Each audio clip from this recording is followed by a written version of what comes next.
TGT PGT के कला paper अध्ययन हेतु प्रारंभ की गई हमारी इस श्रृंखला में आज हम आदिकाल की चित्रकला के बारे में अध्ययन करेंगे। इससे पहले हम चित्रकला से संबंधित परिभाषाओं, विषयों और उनके अंगों और उसके कैसे मानव ने शुरुआत की, इसके संबंध में हम ज्ञान प्राप्त कर चुके हैं। आदिकाल की चित्रकला से तात्पर्य उस काल की चित्रकला से है जब मानव ने अपना प्रारंभिक विकास प्रारंभ कर दिया था। उसने तूलिकाओं के माध्यम से, पत्थरों के माध्यम से और औजारों के माध्यम से भित्ति चित्रों पर अपने चित्रों को, अपनी अभिव्यक्तियों को उकेरना प्रारंभ किया था। आदिकाल की चित्रकला मानव की उत्पत्ति और विकास के साथ साथ आगे बढ़ी है। तो इस संबंध में हम कह सकते हैं कि भित्ति, काष्ठ फलक यानी कि लकड़ी के ऊपर आदि पर जो रंग तथा रेखाओं की सहायता से लंबाई, चौड़ाई, गोलाई तथा ऊंचाई को अंकित करने का जो प्रयास किया मानव ने, उसे हम चित्रकला, आदिकाल की चित्रकला कह सकते हैं। मानव की उत्पत्ति के साथ साथ इसका विकास हुआ है। मानव का विकास को चार भागों में विभाजित किया जा सकता है: एजोइक युग, पेलोजोइक युग, मेसोजोइक युग और सिनोजोइक युग। एजोइक युग में पृथ्वी पर एक कोष्ठकीय जीव था। यह जीव आज से लगभग 1,50,00,000,000 वर्ष पूर्व पृथ्वी पर विकसित हुआ। पेलोजोइक युग, इस युग में जीव सर्वप्रथम अकशेरुकी प्राणियों जैसे सिवार, स्पंज, रेंगने वाले जीवधारियों, पक्षियों तथा विशालकाय वृक्षों और जंगलों के रूप में विकसित हुआ। मेसोजोइक युग, इस युग में कशेरुकी जीवों का विकास हुआ, जिनमें शरीर का ये मेरुदंड का ढांचा पाया जाता था। कशेरुकी जीव, जिनमें कशेरुकाएँ थीं, जिन्हें सरीसृप कहते हैं, रेप्टाइल्स जैसे। सिनोजोइक युग, इस युग में आज पाए जाने वाले जीवों का विकास हुआ। इसमें स्तनधारी जीव उत्पन्न हुए, जिसमें वनमानुष भी था, जिसका बदला रूप आज के मानव जैसा है। मनुष्य की उत्पत्ति आज से लगभग 20 लाख वर्ष पूर्व मानी जाती है। यही सृष्टि के विकास का चरमोत्कर्ष और अंतिम चरण माना जाता है। अब बात करते हैं हम प्रागैतिहासिक काल की। प्रागैतिहासिक काल वो काल होता है जिसमें हमें उसके इतिहास के बारे में कहीं लिखा हुआ या कोई लिखित प्रमाण प्राप्त नहीं होता। ऐसे काल को प्रागैतिहासिक काल कहा जाता है। और इस काल में पाई जाने वाली चित्रकला को या कला को हम प्रागैतिहासिक कला कह सकते हैं। प्रागैतिहासिक जो चित्रकला थी, उसको अध्ययन की दृष्टि से या प्रागैतिहासिक काल को हम 3 भागों में बांटते हैं: पूर्व पाषाण काल, मध्य पाषाण काल और उत्तर पाषाण काल। पूर्व पाषाण काल को मेगालिथिक एज भी कहते हैं और इसका वर्ष समय 30,000 ईसा पूर्व से 25,000 ईसा पूर्व तक माना जाता है। पूर्व पाषाण काल में आदि मानव प्रकृति निर्मित गुफाओं में रहता था तथा पत्थर, हड्डी और लकड़ी के मोटे व भद्दे औजार एवं हथियार बनाता था। ये अवशेष प्रायः पशुओं की अस्थियों से प्राप्त होते हैं। भारत में सर्वप्रथम ब्रुसफुट नामक विद्वान ने प्रस्तर युग के औजार की खोज मद्रास के समीप पल्लावरम नामक स्थान में की थी। इसके पश्चात प्रस्तर युग के अन्य स्थान जैसे सोवा, नर्मदा, साबरमती नदी की घाटियों से मिले हैं। इसके अलावा अन्य भी कई महत्वपूर्ण स्थान थे। पूर्व पाषाण युग का मानव दक्षिणी भारत में चेन्नई के पास अंगोला, चिंगलेपुत तथा कुडापा क्षेत्र के तक सीमित रहा है। इस समय के मानव को क्वार्टिजाइड मनुष्य के नाम से पुकारा जाता था।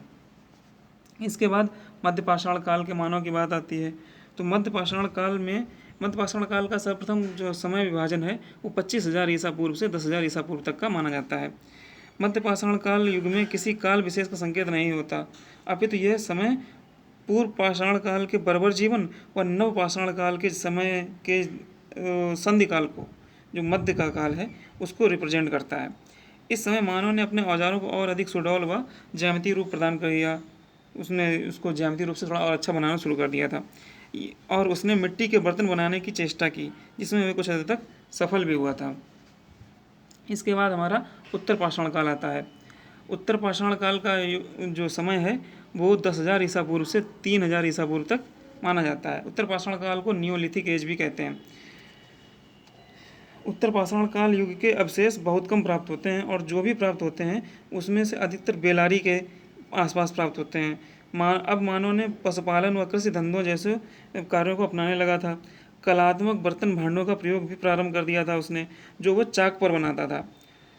उसके पुराने घुमक्कड़ स्वभाव में भी अंतर आया था। अब वह गांव के रूप में बसना प्रारंभ कर दिया था।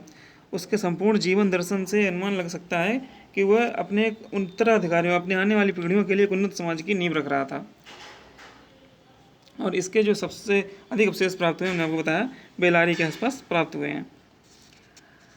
उत्तर पाषाण युग के मानव ने ही कहा जाता है कि सर्वप्रथम चित्रकला का प्रयोग प्रारंभ किया था, अपनी अभिव्यक्ति को प्रारंभ करना शुरू किया था, भित्तियों पे, दीवारों पे उकेरना शुरू किया था अपनी अभिव्यक्तियों को।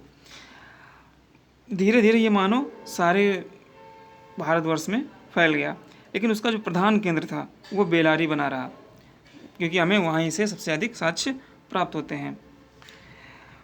एक विद्वान हुए हैं ब्रॉड्रिक, उनकी पुस्तक प्री हिस्टोरिक पेंटिंग जो 1958 में प्रकाशित हुई, और पिगाट की पुस्तक प्री हिस्टोरिक इंडिया 1950 में प्रकाशित हुई। इस तरह की सामग्री की प्रमाणिक सामग्री से जो उसमें प्रमाण देती हैं कि हाँ ये वस्तु हमें इस स्थान से प्राप्त हुई है और इसका ये निर्धारण काल उत्तर पाषाण काल है या नव पाषाण काल है या पूर्व पाषाण काल है, इस तरह की सामग्री से ब्रॉड्रिक की पुस्तक प्री हिस्टोरिक पेंटिंग और पिगाट की पुस्तक प्री हिस्टोरिक इंडिया भरी पड़ी हैं, इनमें ऐसी सामग्री पाई जाती है। अब प्राग ऐतिहासिक चित्रकला से संबंधित कुछ प्रमुख क्षेत्र हैं, जिसमें से जो अत्यंत महत्वपूर्ण हैं वो हम आपको बता रहे हैं।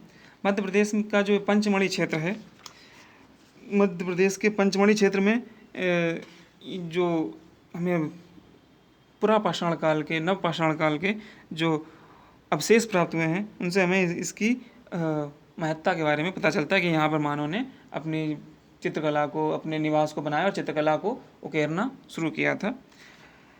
पंचमढ़ी क्षेत्र महादेव पर्वत श्रृंखला में अवस्थित है और पंचमढ़ी के आसपास कोई 5 मील के घेरे में 50 के करीब गुफाएं हैं। इन सभी में महत्वपूर्ण प्राग ऐतिहासिक चित्र उपलब्ध हुए हैं। पंचमढ़ी क्षेत्र के चित्रों को प्रकाश में लाने का श्रेय D.H. गार्डन नामक विद्वान को है, जिन्होंने सन 1936 ईस्वी में यहाँ के चित्रों के संबंध में रेखा चित्रों तथा फलक चित्रों सहित एक लेख प्रकाशित किया, जिसमें उन्होंने 15 से अधिक शिलाश्रयों एवं गुफाओं की खोजबीन की थी। इसके साथ साथ कुछ अभिलेख भी प्राप्त हुए हैं, जिनके आधार पर इनका निर्माण काल 9वीं व 10वीं शताब्दी में निर्धारित किया गया है। इसके अतिरिक्त मध्य प्रदेश में ही एक अन्य स्थान है भीमबेटका। ये भी अत्यंत महत्वपूर्ण है चित्रकला की दृष्टि से, प्राग ऐतिहासिक चित्रकला की दृष्टि से। भीमबेटका की खोज का श्रेय उज्जैन विश्वविद्यालय के प्रोफेसर वाकणकर को है।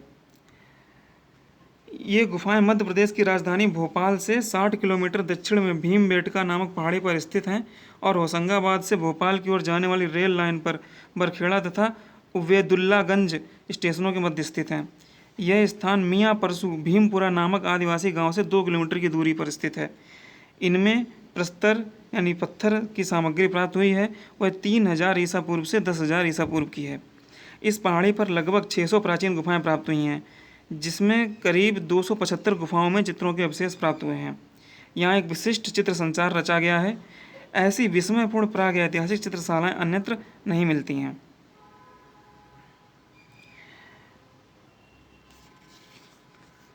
इसके अतिरिक्त हमें बिहार, राजस्थान, अन्य जगहों पर भी ये चीज़ें प्राप्त होती हैं, ये अवशेष प्राप्त होते हैं। इसके साथ साथ एक अन्य स्थान जो हमारा छत्तीसगढ़ में है वो सिंघनपुर में, वहाँ पर भी हमें प्राग ऐतिहासिक चित्रों के बारे में पता चलता है।